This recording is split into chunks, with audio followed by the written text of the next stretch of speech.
que está creciendo tristemente en nuestro país, es el abuso sexual hacia las mujeres. Esto en relación, por supuesto, a lo que está pasando en Veracruz, donde un padre dio a conocer que su hija fue abusada sexualmente por 4 jóvenes. Así es, Lali. Y para debatir este tema se encuentran con nosotros la abogada Lupita Martínez Silva, la psicoterapeuta Laura Martínez Rodríguez, que es la fundadora además de la Asociación de Desarrollo Integral para Personas Violadas, nuestra amiga Estela Durán, y en un momento se nos unirá Lalo Salazar. Así es, antes de que comencemos a tratar este tema, Charly Gallegos nos tiene este reportaje.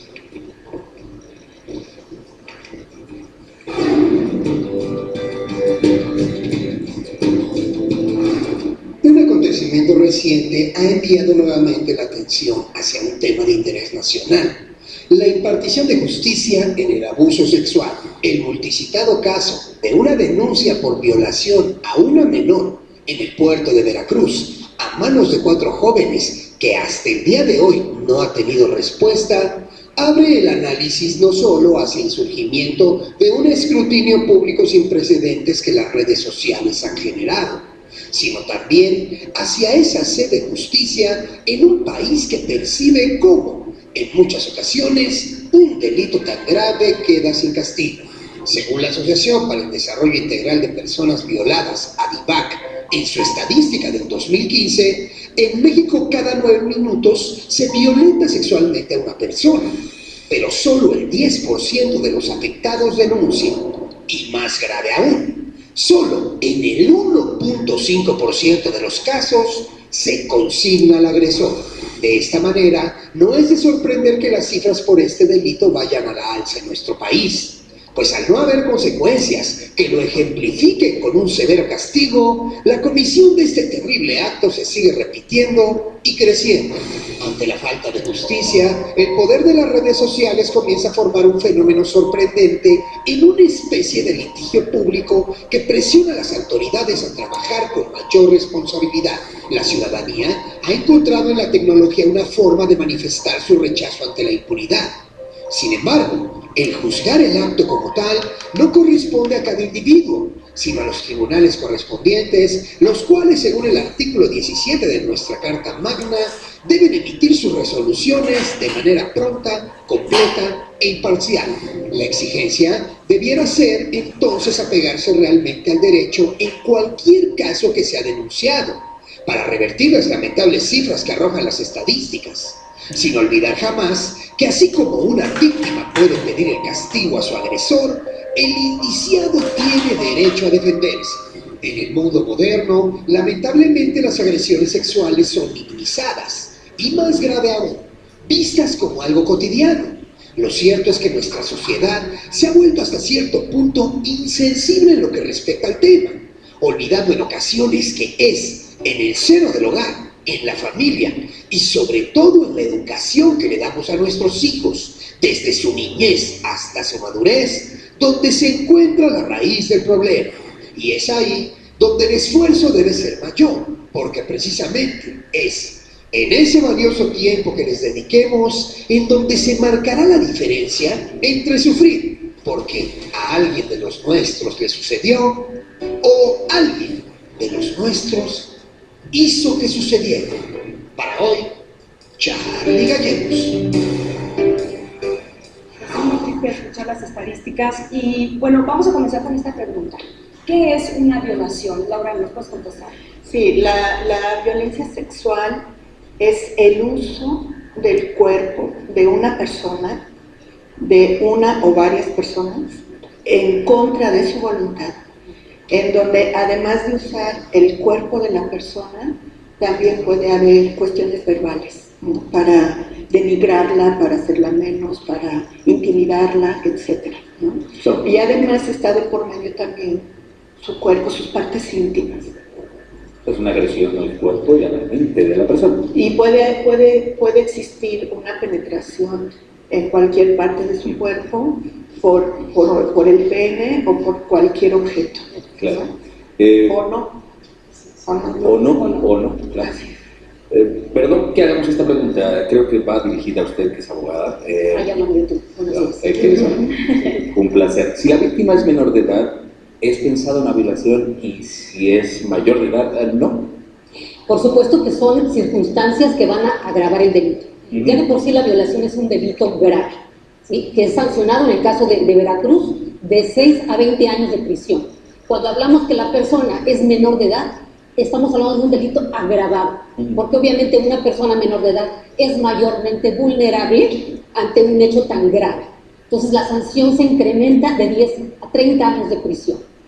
Entonces definitivamente es una aberración social, son fenómenos sociales que nunca se van a justificar. Y estamos hablando que se está atentando contra la libertad y la seguridad de las personas a elegir libremente con quién queremos tener relaciones sexuales, que es un derecho que tenemos todos de involucrarnos sentimental, sexualmente con la persona que nosotros digamos, con este sí quiero, y manifestemos expresamente nuestra voluntad de ese deseo sexual. Cuando esto no pasa, ocurre el ilícito penal y por supuesto hay que denunciar inmediatamente. Lupita, ahora que lo estás diciendo, hablando de nada lo justifica, de pronto hay quienes se justifican ante una acción así, diciendo que, no sé, tal vez era una persona que se dedicaba a la prostitución, que, pues es que era es mi esposa, o vestía de tal o cual forma, o estaba bajo algunas sustancias, o era provocativa, o provocador también, porque claro, también está el caso en los varones. Entonces, ¿hay algo que lo justifique? Guau, Andrea, felicidades por la pregunta. Por supuesto que nunca se va a justificar el delito. Si yo me dedico a la prostitución o me gusta coquetear con hombres, pues solamente es un coqueteo. Cuando hablamos de violación, como bien acaba de decir la doctora, estamos hablando de que hay cópula, hay una cópula, es decir, hay introducción de pene en la vagina de una mujer y puede ser también equiparada a través de cualquier miembro del cuerpo en esas partes vulnerables. Por otro lado, exactamente, o utilizar un instrumento e introducirlo en alguna parte del cuerpo, anal, bucal y vaginal, por supuesto. Es muy importante que nosotros, al ver este tipo penal, porque nuestro Código Penal establece un tipo, es decir, elementos, requisitos, digámoslo así, para que se pueda configurar el delito.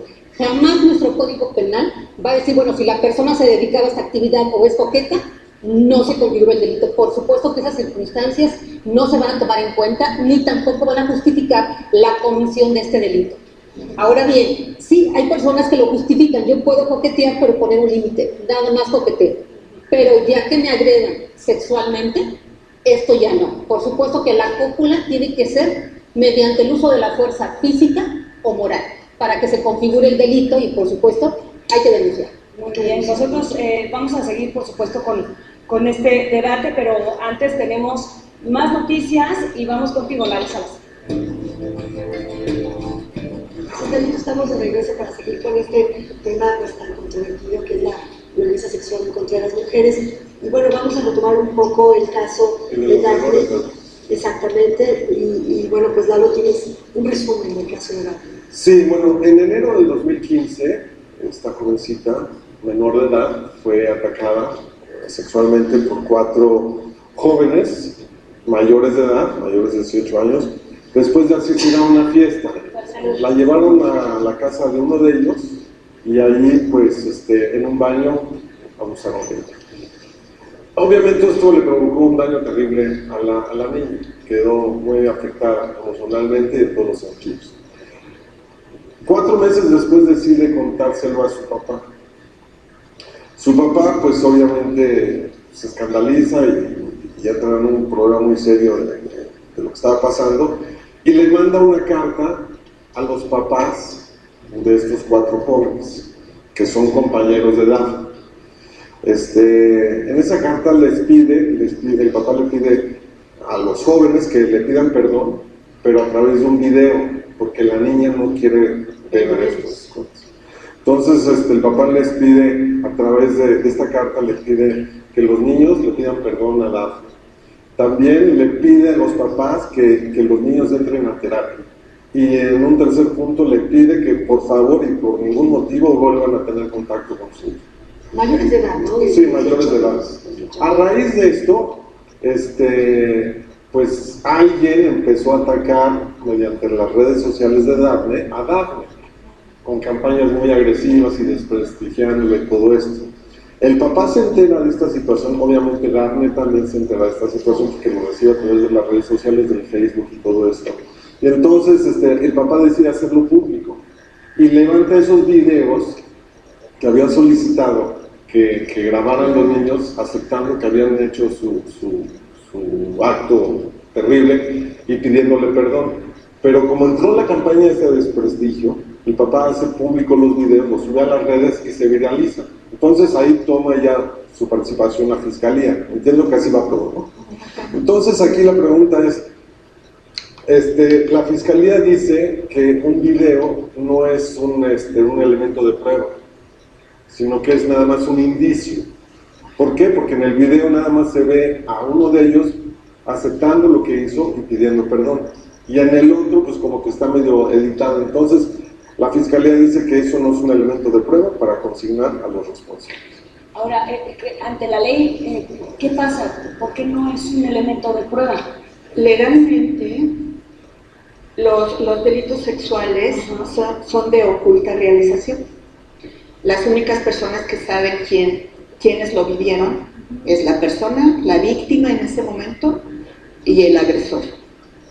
Acá lo más importante es el dicho de la niña. Y si ellos lo están declarando y lo están denunciando y lo están aceptando, independientemente de que los filmaron para que le pidiera perdón a la chica, ahí está la prueba.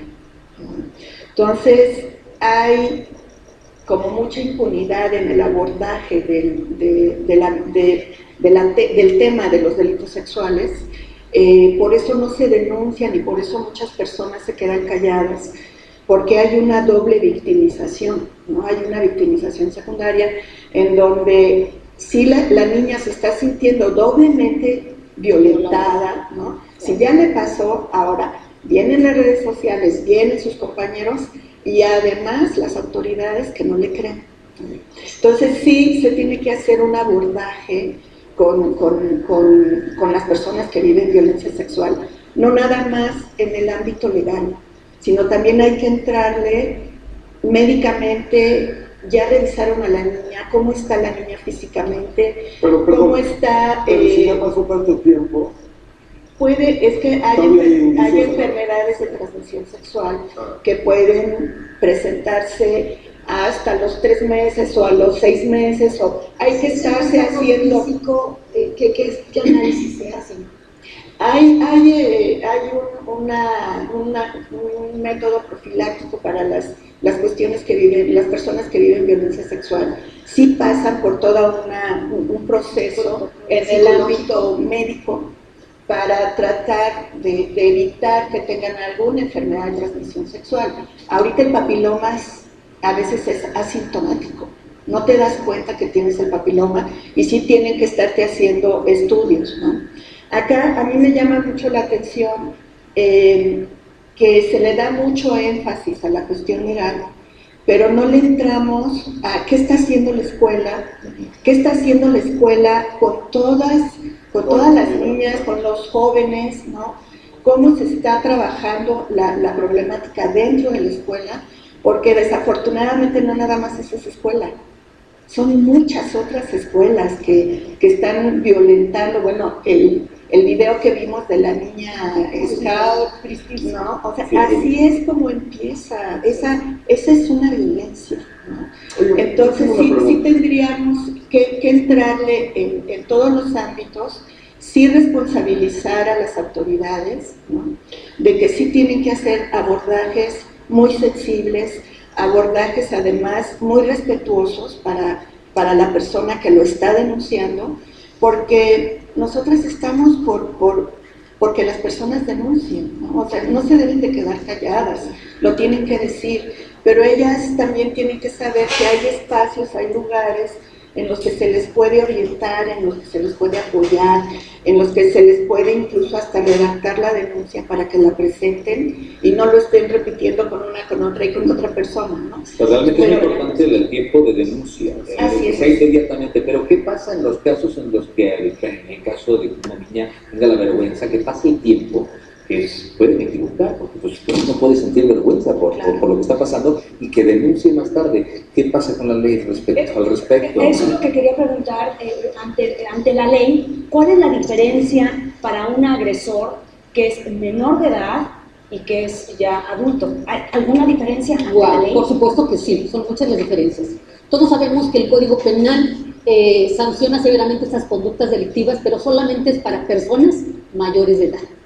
Definitivamente todos los menores de edad que cometen estas conductas no pueden ser considerados ni delincuentes, sí, obviamente son considerados infractores del Código Penal, y lo único que pueden hacerse acreedores son a sanciones de internamiento para tratamiento y evitar estas conductas. Es que hacen unas cosas terribles. Por supuesto, hay mucha indignación con estos temas y qué bueno que lo estamos tocando, porque aquí lo que también se pretende es concientizar a nuestros legisladores, porque finalmente ellos son los que hacen la ley, la estipulan.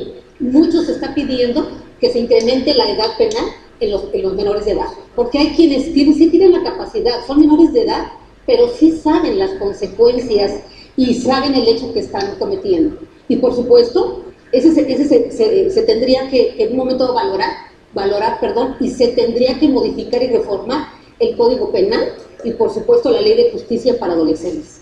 Ahora bien, aquí pasan muchas cosas y hay muchas aristas. Me encantaría, si ustedes me lo permiten, aunado a lo que ya dijo la doctora, Lalo, tú señalas que efectivamente, bueno, si ya se denunció ante la Procuraduría, ya pasaron 5 meses, en donde, bueno, estamos hablando que el cuerpo del delito, pues obviamente son las partes genitales de la víctima. Ahora, la presunta responsabilidad de los agresores son 4.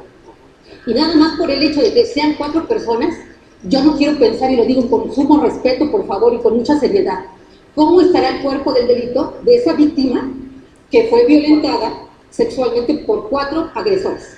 Por supuesto que tiene que haber secuelas, por supuesto que se tiene que investigar, no importa el tiempo, siempre hay que denunciar. Lo ideal sería inmediatamente hacerlo.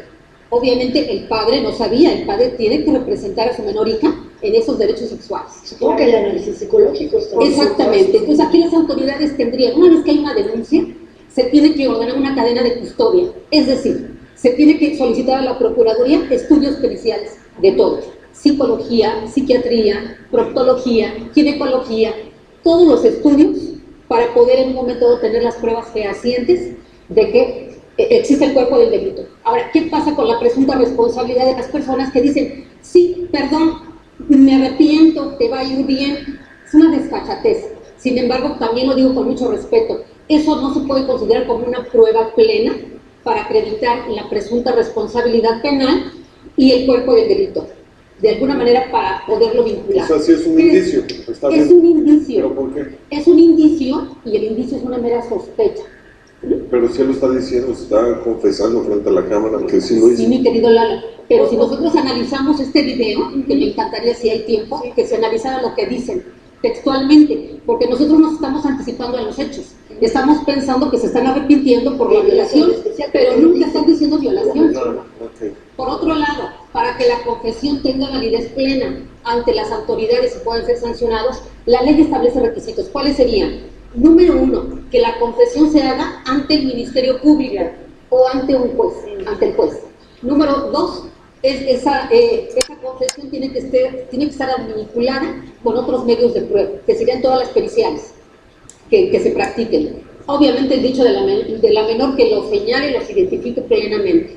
Por otro lado, también la ley señala que cuando se hace confesión, tiene que hacerse en presencia del defensor, del inculpado, para que tenga validez. Ahora, otra cosa importante que no hay que olvidar y perder de vista, desafortunadamente en el mundo, porque no nada más pasa en México, tenemos problemas de actos de tortura. Muchas personas son coercionadas para que decir tal cosa, claro. Entonces, ¿qué tenemos que hacer? Se tienen que cerciorar que efectivamente no haya signos de tortura en la persona que está confesando. Ahora, hablando de modificar también, estados, por ejemplo, como Guerrero, dicen que la violación no es un delito mayor Exacto. Por ejemplo, acabamos de ver el caso del canadiense, que es una niña y bueno, que salió bajo fianza. Claro, sí. O sea, porque no es grave la trata, ¿no? En el caso del canadiense, el señor estaba usando a unas niñas, a unas menores de edad, y quedó libre, ¿no? Ahorita está libre. Entonces, ahí es una cuestión de la armonización de las leyes, ¿no? En cada uno de los estados se maneja el tipo penal X, ¿no? No sé, atentados al pudor, abuso sexual, no sé, como de diferentes modos se le nombra. No hay una armonización con convenciones internacionales, porque México firmó, ¿no?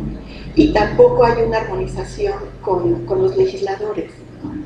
Cada quien lo nombra, como cada estado lo nombra, de acuerdo a como ya está, lo tienen tipificado. Nuestras leyes están redactadas en los 50, ¿no? No se han actualizado, no están actualizadas con un enfoque de género, por ejemplo, ¿no?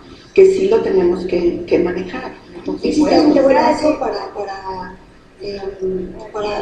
denunciar una violación? ¿Un plazo? Lo más recomendable es que sí se denuncie inmediatamente. Eso es recomendable, pero después de algún tiempo, ¿sigue siendo válida? Sigue siendo válido. O sea, lo puedes denunciar en el momento que tú tengas como la posibilidad de hacerlo, ¿no? Que ya no te sientas tan vulnerada por la sociedad y que digas, ahora sí lo quiero denunciar. Las autoridades han dicho que se hará justicia. Sí. Y en base a todo lo que usted decía, licenciada, ¿es fácil llegar a que se haga justicia completamente? Lalo, haces una pregunta subjetiva maravillosa. Yo creo que por supuesto que es muy fácil hacer justicia, porque si tenemos todos los elementos reunidos y todas las pruebas que acrediten la responsabilidad de esas personas que cometieron ese ilícito o cualquier otro del que hablemos, por supuesto que es una obligación. Son funcionarios públicos que tienen facultades para ejercitar acción penal una vez que se reúnan estos dos elementos, cuerpo del delito y presunta responsabilidad, donde hay pruebas. Ahora, entonces, en el estado de Veracruz, en la legislación, ¿cómo es? Porque estamos viendo la diferencia en el estado de Guerrero y que cada estado pues es diferente. efectivamente, lo que ahorita está diciendo la doctora, aunado a lo que ya dijo, me gustaría señalar que efectivamente en nuestro país está conformado con 32 estados, ya incluyendo la Ciudad de México, que ya es estado. Entonces somos una federación compuesta por estos estados que son libres, soberanos de manera interna. Entonces ellos tienen la facultad de organizarse y de crear sus propias leyes. Y el único requisito que tienen es que no contravengan la Constitución Federal. Entonces la Constitución Federal es muy clara. Acaban de hablar también en el video que vimos del artículo 17 constitucional, que las autoridades están obligadas a ejercer justicia pronta y expedita, y además gratuita. Gratuita, nada de que una lanita y entonces sí trabajo. No, hay que denunciar esos actos. Es uno de nuestros derechos. Es uno de nuestros derechos y aquí hablaríamos de una violación al artículo 17 constitucional. No se está haciendo justicia y denunciar esas autoridades. Es que hace tanto tiempo y esto pues no avanza y ahora pues, se ha hecho público en todos lados, ¿no? Y ahora es cuando se está tomando. Es el dicho de la persona.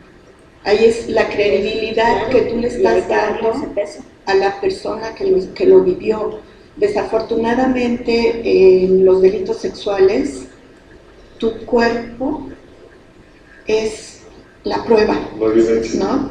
A fuerzas es el único delito en el que tienes que demostrar con tu cuerpo y con tus genitales. Oye, pero lo que te sucedió. Pero también es entendible que haya tardado tanto también ella en... Mira, lo que pasa es que cuando una persona es violentada de esa manera, sufre un daño tremendo a su seguridad. Es lo primero que se vulnera, obviamente. Entonces, ella definitivamente tuvo que pasar un tiempo como para interiorizar lo que le había pasado, porque fue una violación masiva, o sea, realmente lo que ella vivió fue una salvajada. Entonces, para poder tener la confianza de externarla con sus padres, o sea, realmente ella debe de tener una secuela emocional tremenda. Entonces, sí es muy bueno que los padres hayan tomado acción, porque ella obviamente no iba a tener la fuerza emocional como para hacer todo lo que está haciendo el papá para que se le haga justicia. Yo quería preguntar, el hecho de que el papá haya intervenido, se haya acercado antes a los presuntos violadores, se haya acercado a tener contacto con ellos, en lugar de las autoridades, ¿esto afecta de alguna manera la decisión de las autoridades, obstaculiza? No, yo creo que no. Por supuesto que no, más bien beneficia, porque de alguna manera están localizados, identificados.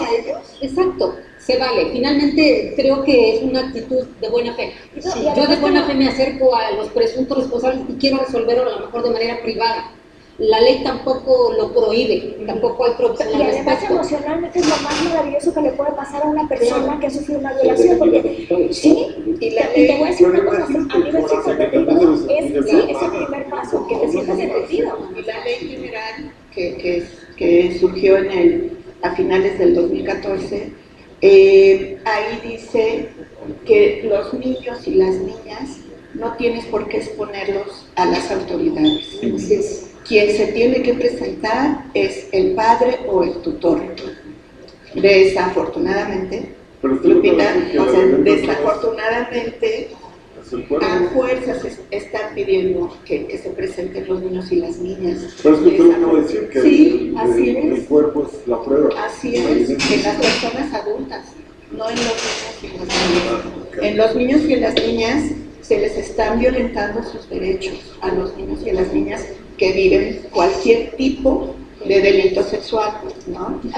Pero desafortunadamente las autoridades los piden que se presenten. En este caso, es muy bueno que el papá haya acudido. Yo no sé, ahora sí, yo no tengo la información, si ya también ya revisaron a la niña físicamente, si el médico legista o la médica legista ya la Me dijeron revisó, que está pero desafortunadamente sí se siguen violando los derechos de niños y niñas. Bueno, vamos a hacer una pausa y por supuesto continuamos con el tema. Llámenos, es importante, sus preguntas para nosotros son importantes.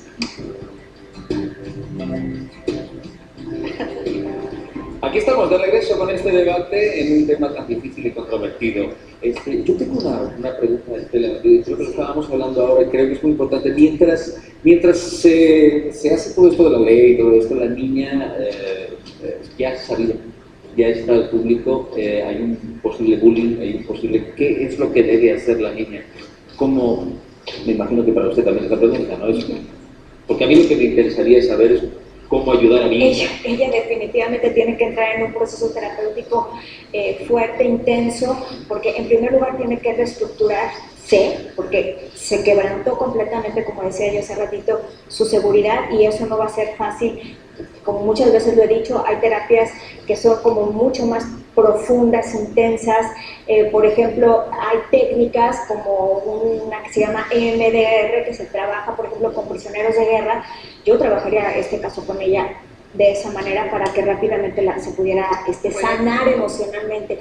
Pero ahora, todo el estímulo, o sea, sigue el estímulo, sigue de alguna manera la violación, el estar recordándolo. ¿Por qué? Pues porque ahorita ya está pues en boca de todos nosotros. Ahora, Estela, también estábamos platicando hace rato de que ahora existe un famoso síndrome, ¿no? Y de hecho lo escuchamos en un caso de un chavo de Estados Unidos que se vino a refugiar acá en Puerto Vallarta, y ahí fue donde lo detuvieron. Así es. Y hay un famoso síndrome que se llama síndrome del niño rico.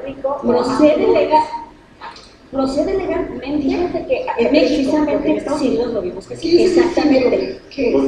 Una serie de, exacto, sí, ese caso, una serie de requisitos de síntomas que tiene una persona. En el caso de este síndrome del niño rico o afluenza, o sea, se llama similar al de influenza, pero es afluenza, te habla de que son los niños de hijos de poderosos, ya sea empresarios o políticos, que son abandonados y por ese abandono sufren, digamos, diferentes trastornos psicológicos, depresión, ansiedad, y entonces, pues, ay, pobrecitos, por eso tienen permiso de hacer absolutamente lo que se les dé la gana. Recientemente hubo un caso en Estados Unidos de un niño con esos síntomas que atropelló en estado de ebriedad en un coche, atropelló y mató a una joven.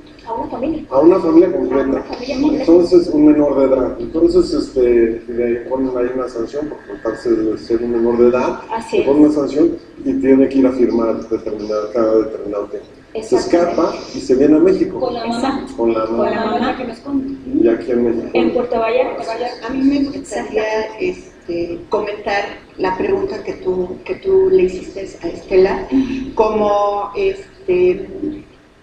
sumar a lo que ella comenta. En Arivac tenemos 25 años de estar trabajando el tema de violencia sexual tenemos modelos de atención psicológica tanto para niños, niñas y adolescentes y personas adultas. El modelo de intervención dura aproximadamente de 2 años a 3 años. Son como 80 sesiones en total. Todos quieren poseer y son capaces de cualquier cosa. Su secreto está a salvo, pero ya conocen el precio. Algún día podrás ser director de este terreno. Si no te casas con él, vamos a perderlo todo. Yo soy el dueño del lugar y tomo lo que yo quiero. Solo tú puedes ayudarme a descubrir lo que pasó en este lugar. La verdad es que este lugar los posee a todos. El Hotel de los Secretos. Gran premier, domingo 10 de abril, 9:30 de la noche, Canal de las Estrellas.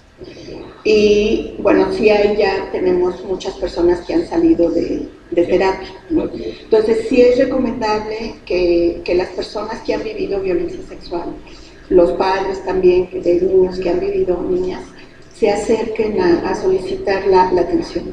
Nosotras tenemos también en verano, un curso de verano para niños y niñas y adolescentes para que puedan prevenir una situación de violencia sexual, pero también desafortunadamente detectamos, ¿no? O sea, de 35 niñas y niños que llegaron de 4 y 5 años, 22 abrieron una situación de violencia sexual. Por gente cercana, y todos son por personas cercanas. Incluso tenemos algunas llamadas, voy a leerlas todas para que hablemos un poquito en general de esto. Gracias de verdad por la confianza. Tenemos una donde dice: cuando estaba chica de unos 7 años, ahora ya es una mujer de 24, de unos 7 años más o menos, tuve un tío que vivía con nosotros. Él me tocaba y pues no me molestaba, ya que era una niña y no sabía que estaba mal. También hay aquí otra anónima. Están hablando del abuso sexual. Yo he sufrido varias veces abuso sexual, una vez a los 3 años y otra hace poco. ¿En dónde puedo tomar terapia? También tenemos otra llamada que dice: por favor digan que un intento de violación es igual de grave que la violación misma. Mi padrastro intentó abusar de mi mamá, lo vio, de mí, y mi mamá lo vio y afortunadamente no pasó a más. Hola, mi hijo fue violado y yo no lo sabía. Después de 3 años me enteré y denuncié. Es complicado que vaya todo el peso de la ley a los responsables porque son hijos de políticos y empresarios. Esta es una pregunta. Y bueno, pues estas son algunas de las llamadas. Lupita, ¿qué diferencia existe entre violación, abuso sexual y acoso sexual ante la ley? Perfecto. Y la violación, por supuesto, ya quedó claro. Cópula y uso de la fuerza física o moral. Sí. El abuso sexual consiste en tocamientos, roces, y que de alguna manera uno no lo permite. Y también a la fuerza. Claro. A la fuerza, obviamente. Porque si ya los permites, pues ya son consentidos y no hay delito. Ahora, el acoso sexual es un hostigamiento, casi siempre es verbalmente una propuesta indecorosa, por así decirlo, y por supuesto un piropo malintencionado, ofensivo, agresivo que lesione invisibilidad. Se configura el delito de acoso. Sí, hay diferencias. Bueno, a mí sí me gustaría retomar las llamadas que tú le hiciste. Un poquitito tiempo, entonces, por favor, de manera breve. Sí, bueno, invitar a las personas, pueden acudir a DIVAC. Me parece que están saliendo los teléfonos de la organización. Pueden venir y acá pueden recibir la atención que necesiten, la atención psicológica, médica y legal. Y es para toda la familia, ¿cierto? Porque sí, trabajamos tanto con las personas que viven la situación como con los familiares. Tenemos grupos de contención para que lo entiendan, es fundamental que entiendan. Y para cerrar, Estela, ¿qué les recomiendas a todas aquellas personas que están pasando por algo similar? ¿Qué se tiene que hacer?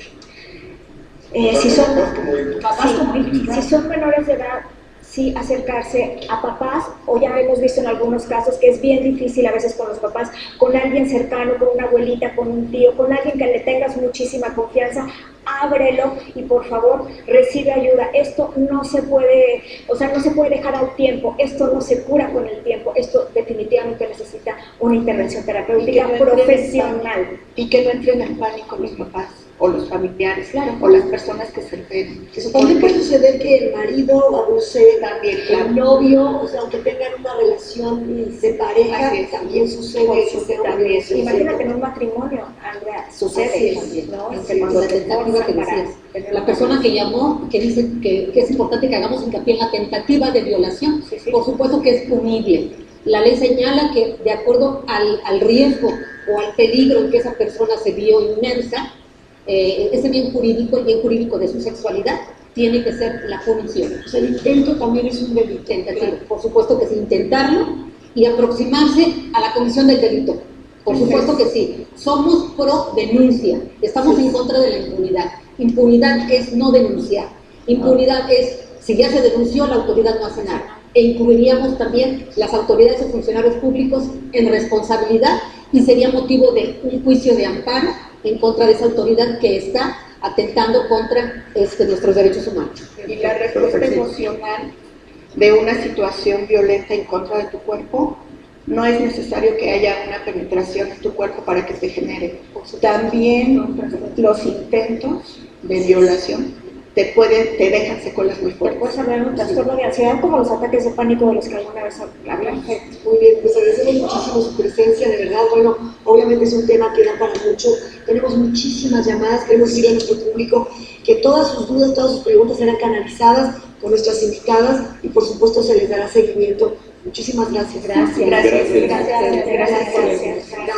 Bueno, pues ahora nos vamos con Art y con Pedro.